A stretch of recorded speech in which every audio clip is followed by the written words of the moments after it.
fait un focus photo parce que cette semaine, outre, effectivement, le nouvel outil, ChatGPT 4o, est sorti, Rêve, donc qui est une IA, dédiée à la photo, qui est sortie un peu en catimini, sur X, avec des relais, pas du tout quelque chose d'orchestré C'est et très beau. qui, à ce jour, vient quand même ringardiser Midjourney.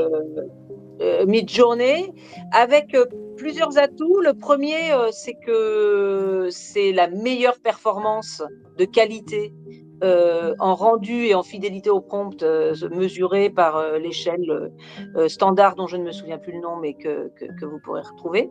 Mhm. Et le fait que, notamment, ça permet une grande variété de formats, qu'il s'agisse de la photo de mode, de l'infographie, de l'illustration, etc.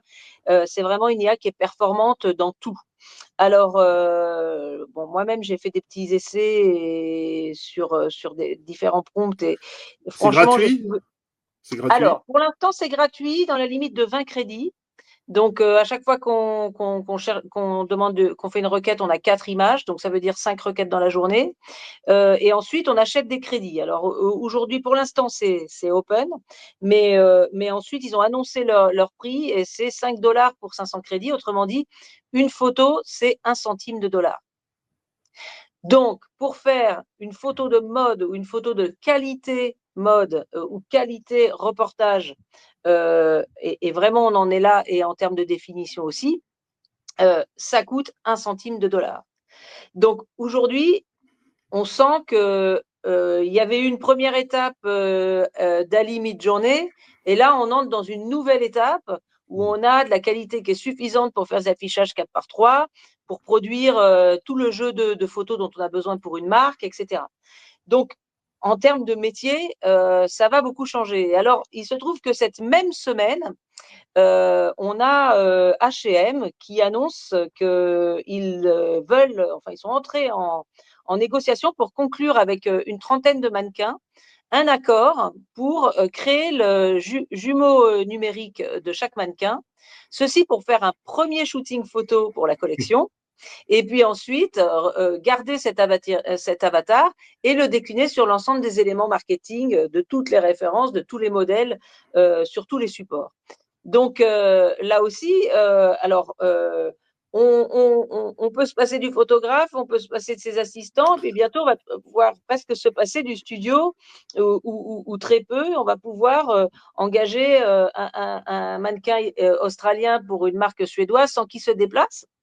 Donc, sans que personne ne se déplace d'ailleurs. Donc c'est clair que ça change la donne. Et alors, ce qui est intéressant, c'est que alors H&M veut être le leader de l'IA dans la mode, Ouais. d'un leader global. Depuis 2016, ils sont sur l'IA prédictive des tendances, l'IA prédictive des ventes, la logistique, enfin l'ensemble de la chaîne de valeur.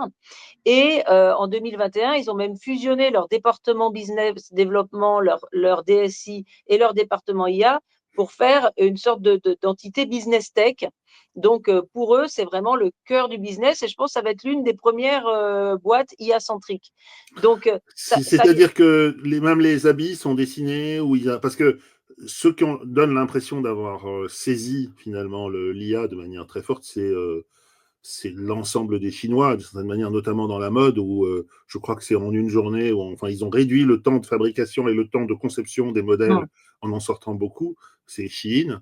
Donc, tu hum. dis en fait que H&M, pour réagir ou pour se Alors, repositionner, tout à fait, c'est une riposte à la fast fashion, ouais. mais on se défend pas mal parce qu'on a des belles startups, hein. On a Euritech, par exemple, qui vient scroller tout Instagram pour donner des tendances Mhm. couleurs, formes, etc., à partir de ce que les gens ont liké pays par pays. Donc ça, c'est une startup française. Donc, il y a il y a une myriade en fait d'applications. Puis voilà, dans la logistique, il y a plutôt des spécialistes logistiques. Donc le grand opérateur qui fait tout, aujourd'hui, il n'y a pas. Par contre, le D'accord. grand opérateur qui sait s'en servir pour ses marques, c'est H&M.